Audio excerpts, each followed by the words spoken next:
Good morning, Ma'am Kimberly Gutierrez. Have a great day and Happy New Year. I am Sandy Kilger Incharto, and I will be the reporter for today. I will report the topic about policies on agrarian reform, the topic that you assigned last year for the second group. The title of my assigned topic is about land ownership of the Philippines under the American period.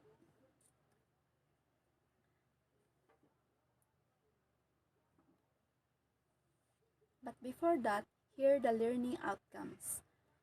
At the end of the lesson, students can appreciate the importance of policies on agrarian reform of land ownership in the Philippines under American period. Learn a part of American period history. Express their own opinion about the influence of American period.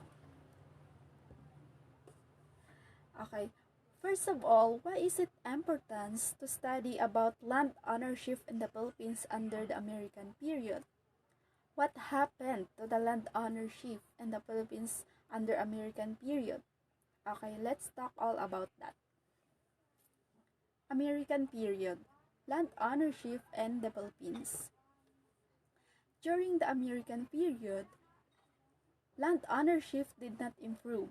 In fact, it even worsened because there was no limit to the size of landholding people could possess, and the accessibility of possession was limited to those who could afford to buy, register, and acquire fixed property titles.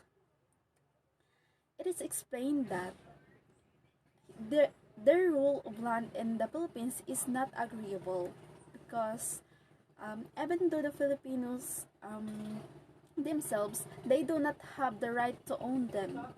In fact, Filipinos still need to register to get and to be called the real owner of the land. Because of this, there is no limit to the size of land ownership that time. The ability to take land is limited because they are the ones who in charge.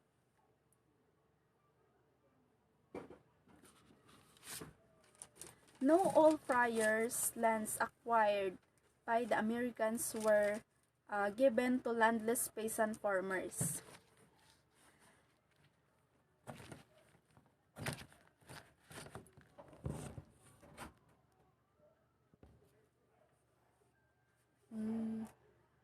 Okay, it means not all lands acquired by the Americans that can get to friars were given to the landless peasant farmers.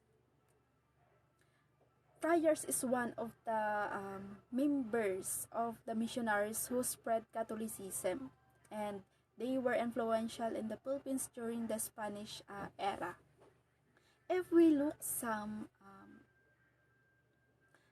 some land was given to the farmers, but not all because they took it.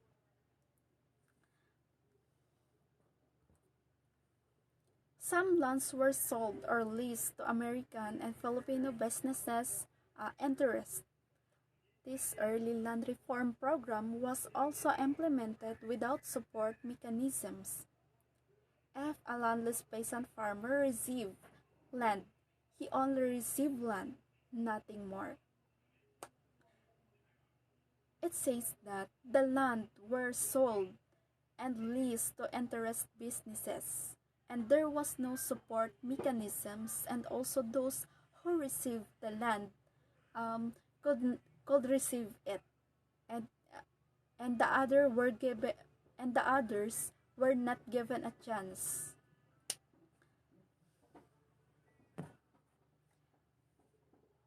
Many were forced to return to tenancy, and wealthy Filipino hacienderos forced or purposely took over lands from farmers who could not afford to pay their debts. Systems introduced by the Americans enabled more lands to be placed under tenancy, which led to widespread peasant uprisings such as the Calorum and Sakdal uprising in Luzon. As said here, Even rich hacienderos bought their businesses from the Americans, especially the land of the poor also. Peasant farmers, they forcibly took them and finally got their hands on them. Saklap.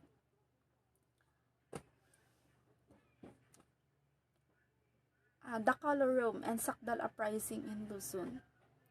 Ibig sabihin po ay we call that Sakdal Uprising in Luzon is mapang-aping sitwasyon sa sa pang-upa ng mga lupa sa bahagi ng Luzon.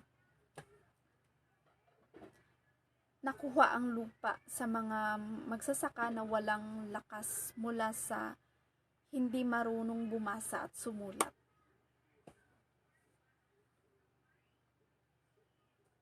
Okay, that's all. Thank you so much.